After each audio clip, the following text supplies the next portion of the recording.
Coming up next on Behind the Badge, we get an update on the crime-free multi-housing program. Is it working? Unclaimed property. Police are trying to get it back to the rifle owners. K9 certified. Officers are now able to train their own dogs after weeks of training themselves. Safety is on the minds of many now that school is back in session. Behind the Badge starts right now.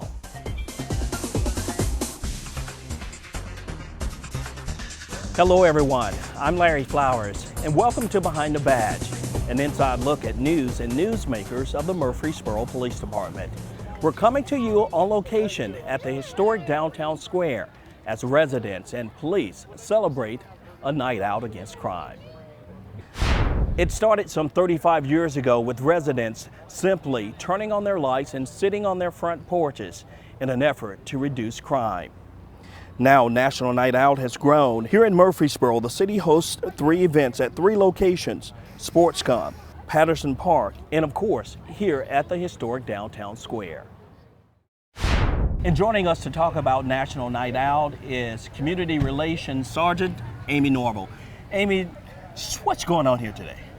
Larry, National Night Out is a time for the community to come out and visit with police officers and other emergency workers in a low-key block party atmosphere so they can start to get to know the officers a little bit, have some conversation outside of emergency calls. 3 locations here in Murfreesboro that the city is hosting. Yes, tonight we have locations here on the downtown square, also at Patterson Park Community Center and at SportsCom.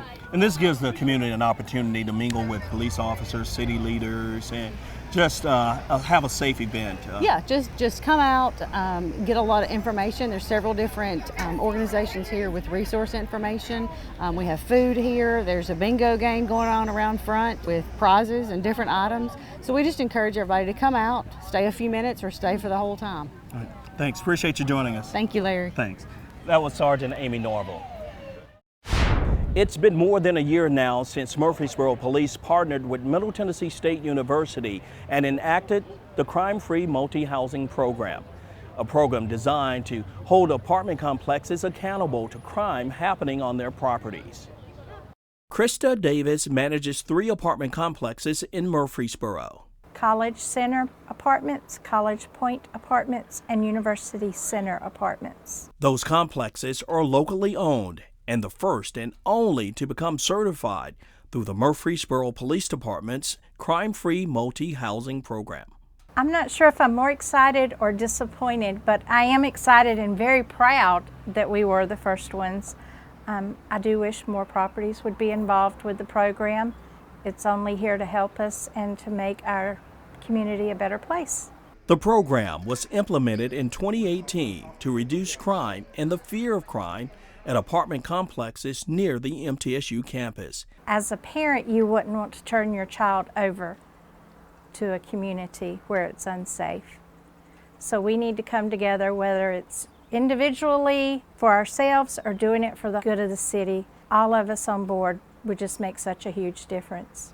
To become certified, apartment managers and their staff must attend an 8-hour meeting learning about the program. Topics include how to improve safety. Next is crime prevention through environmental design, which includes improving everything from security to lighting. The second part is actually the hardest part, and that is putting everything we learned into effect.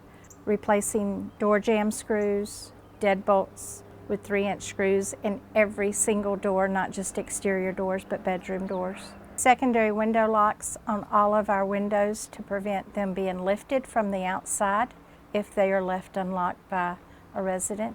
Taking care of our landscaping and making sure nothing is over 3 feet high so no one can hide behind it.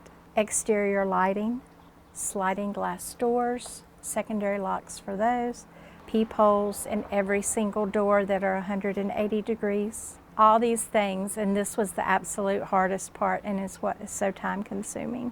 And costly, but Davis says the complexes she manages made the necessary changes in only 6 months, thanks to her maintenance staff. Officers have expressed their pleasure in seeing that lighting is improved in some of these apartment communities, as well as they're having not to go to repeat calls time in and time out with the same individuals because of those problems. Potential residents must also agree to sign a crime-free multi-housing lease addendum. Every resident who comes to sign with us has to sign this, and it lists things that we will evict you for criminal behavior. I have had potential residents come in, and it sits on each of our desks in the office. MTSU also plays a vital role in the crime-free multi-housing program, since a lot of students live off campus. So during the new student orientation program known as Customs, students and parents learn about the program. If they see that the property that their child is going to move into is a member or a participating member of the program, that management takes an active role in reducing crime into that community, and they work directly with the police department, and we provide them direct information to help them reduce those possibilities of future crime. The hope is all participating apartment complexes will become certified. I think parents in particular are very concerned about where their children are going to live when they drop them off at college, especially if they're going to be off campus. And it is very important that we're very transparent with the parents about what we do to help provide the safety for their children. And this is a prime example. The properties are required to recertify each year. And joining us now is Dr. Sidney McPhee, President of Middle Tennessee State University. Dr. McPhee, how does an event like National Night Out benefit MTSU? Well, certainly, as you know, the university and the community are inseparable. What is good for the community certainly is great for our university. And to bring awareness to safety and how this community needs to work together to continue to make it a safe community, both for our students, our faculty, and the many thousands of visitors that come to this city as a result of MTSU's activities or programs. So it's a great match. Well, earlier in our program, Behind the Badge, we ran a piece on the crime-free multi-housing program. The police department working with MTSU to try to reduce crime around the campus at apartment complexes, and 3 of them so far have been certified, and it's already seen a reduction in crime. That's good news. It really is, and in fact, just this past Monday, I met with my executive staff as we were preparing for the onslaught of our students, the good onslaught of our students in a couple of weeks. And I mentioned at the same point that since we've actually partnered with the Murfreesboro City Police, we have seen a significant decrease in crimes around the campus and also on the campus. So most of the activities that you see between MTSU and the police are as a coordinated collaboration that we both work really well together.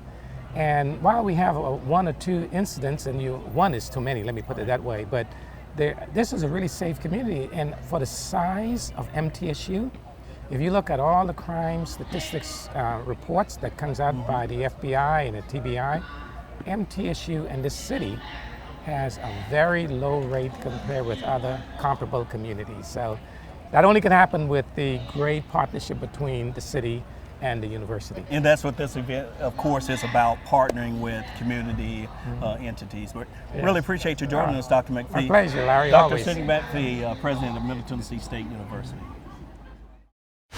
The police department's property room has thousands of items that have been lost, stolen, recovered, or confiscated. Often, the department has a tough time getting those items back to their rightful owners. Property room, this is where you store a lot of the unclaimed property. This is our shelving. As everything comes in, there's a section for everything. So we have an unclaimed property section. Robbie Walls has been an evidence tech for nearly 19 years. She's happy to be out of a cramped space in the old police station downtown and in this massive property room at the new police headquarters building. It's a wonderful facility, and it just makes everything has a place. And if you come to reclaim something, it's so easy to go and find it. Boxes upon boxes, shelves upon shelves of found property, a heater, crossbow, bicycles, cell phones, hoverboard, generator, credit and debit cards, wallets, and that's only the beginning. We'd get quite a variety of things in. And it's surprising how many folks, I think, don't think to check with us to see if we receive things. A few unusual items have come in too. We've had everything, canoes, we have drones come through. Those are probably the more unusual things. Walls would love to see this space cleared out and the property returned to its rightful owners. But don't just think you can walk in and say, "I lost an item," and expect her to hand it over. If we felt comfortable, if you have proof of purchase, of course, or ownership, that's excellent. If not, a good description. We would always need a photo ID to verify who we are giving that item to. And we would get your phone number and address just for our files, and we could, release the item. The clock is ticking. You only have a few months to claim the property, or it will be auctioned or destroyed. We'll accumulate items. We have a space in the property room that we continually work and sort through items. Anything that's of a value we'll set aside for auction. And then it could be every 6 months to a year, just depending on how that area builds up. If you found an item and turned it into police, and if it's not claimed, the property is yours if you want it. Per city policy, after 6 months, if you have found an item, you can come in and reclaim that item. The evidence room is located at the new police headquarters building at 1004 North Highland Avenue, but it's a little tricky to find. When you arrive at the police department, we do have a sidewalk you can come down that will bring you directly to the property room. You don't have to go to the front desk, so you can come straight to the property room and talk to us here in the property room, and we'll get a description of your item. It's always a good idea to tag your property. Be sure to record the serial number and even take photos. If you would like to know if your property is in our property evidence room, be sure to call us at 615-849-2MPD. This episode's Department Spotlight features MPD's new K9 training facility. I like to call them highly trained. It takes a specific dog to be a police K9, and it takes a lot of control to maintain a police patrol K9. Quickly moving through an open field, Murfreesboro Police K9 Officer Trey Mansfield follows his partner Rowdy as he chases and takes down an officer who is playing the bad guy. We don't deploy the dog on simple misdemeanors. It's got to be a violent felony. So I think anytime you've got a tool that you can use on the street in reference to apprehending those that commit those violent felonies, that's a benefit to your department. Rowdy is the best partner Mansfield has ever had. He doesn't argue. He goes to eat where I want to go eat. I mean, he's a great dog. Sitting on a half-acre lot at the Doug Young Training Center on January Street is the new MPD K9 training facility. We decided we needed to go out on our own. Financially, it was a smarter move. K9 officers paid for material and on their own time built the obstacle course. The city already owns the land, so the training facility was basically free.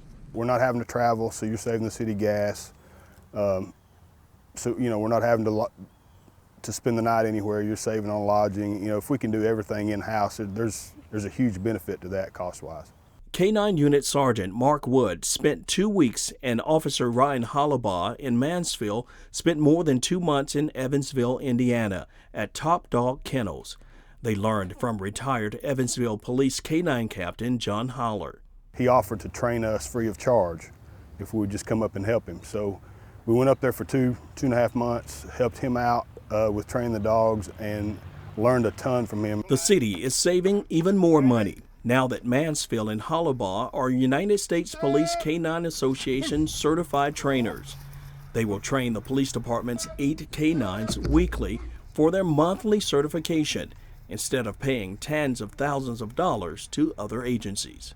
Just to buy a dog, what they call a green dog from Europe, is about $8,300. Usually, if you buy a dog from a reputable vendor, they'll offer you a 10 to 14 week class. The class is usually the same amount, $85,000 to $10,000. So we're saving about $8,500 per dog by training our dogs ourselves. The K9 officers will even train new pups as dual-purpose dogs. The dogs don't just sniff out drugs, they go on manhunts for wanted fugitives, bomb searches, help locate children and missing elderly people. The outdoor agility course will help the dogs stay on top of their game. My goal is basically just to make this unit the best it can be. We've got the tools in place now to where we can pretty much be the best unit we can be in the Middle Tennessee area. MPD has partnered with city schools and City TV and have launched S.T.O.P, the Student Travel Outreach Program. So far, 3 PSAs have been produced alerting the public about school bus and school zone safety. The S.T.O.P campaign is the Student Travel Outreach Program, and it's designed to give parents and citizens more of an awareness of school zone safety, school bus safety procedures, anything we can do to try to get our kids to and from school safely. In April, we introduced our first teaser video talking about school bus safety, rules of the road, those types of things. Now we've done a school zone video, what to expect while you're in the school zone, what the flashing light means, penalties involved in that, and we're really just trying to keep our kids safe as they travel from home to school and get them there safely back home in the afternoons. In addition to public service announcements, the campaign will also incorporate literature and flyers to spread the message of S.T.O.P. We'll be handing out flyers and information at different events around the city. The Back to School Dash in September, we handed them out at National Night Out. We're trying to get the information out there to parents and residents so that we can get compliance with the laws to avoid a potentially tragic event here in our city. Newburgh adds Murfreesboro Police and city schools are very serious in keeping all students in the city safe while going to or heading home from school. The bottom line is safety, yes. We've seen way too many accidents nationwide, not only on the road getting in and out of school buses, too many children being struck as they cross the street, but we've also seen a high number of accidents within the school parking lots, kids walking from cars to the front doors of schools being struck by drivers in the parking lots. While Murfreesboro hasn't had an incident, Newburgh still believes in being proactive. We've been very fortunate not to have any incidents yet, but there's always incidents with people passing school buses, narrowly missing children. We don't want to have that happen. That's why this campaign is so important to us, to get that information out there and get people doing the right thing. Newburgh stresses they need everyone, city and county, to help spread the word of the program. We really want everyone in our city to understand what the laws are. This is not just for school parents and students. This is for everybody within our city, in our county, in our state. We really need everybody involved in this. This has to be a citywide thing or it's just not going to work. So we need everybody involved in this with us, but we want to get that information out the best we can. That was City TV's Michael Nevels reporting. The S.T.O.P campaign launched just in time for the 2019-2020 school year. And joining me now is City Councilman Eddie Smotherman. Eddie, thanks for joining us. I understand you're on a city caravan going from each National Night Out site. Just talk about what you've seen so far. Yeah, that's right, Larry. We went over to Patterson Park and we saw what was going on at Patterson Park. Lots of school supplies being given out. And truthfully, there's a lot of prayer and awareness going on to try and help educate people on what our police officers are doing to, if you see something, say something. For the kids in the schools, if they hear something that's out of line or they may even just suspect something, go ahead and let that SRO officer know so that they can check into it and see what's going on. It's always better to be safe than sorry. And this is definitely a way to bridge that gap between the city and the community. Absolutely. The whole deal is just to engage people and get conversation going. And ultimately the whole goal is just to make this a safer city. Just a quick wrap up, this is the 22nd year Murfreesboro has hosted a National Night Out event. Remember, we are here to serve and protect you. If you have any questions on the services the Murfreesboro Police Department offers, please give us a call at 615-849-2MPD. That's 615-849-2MPD. Thanks for watching, and we'll see you next time as we go behind the badge.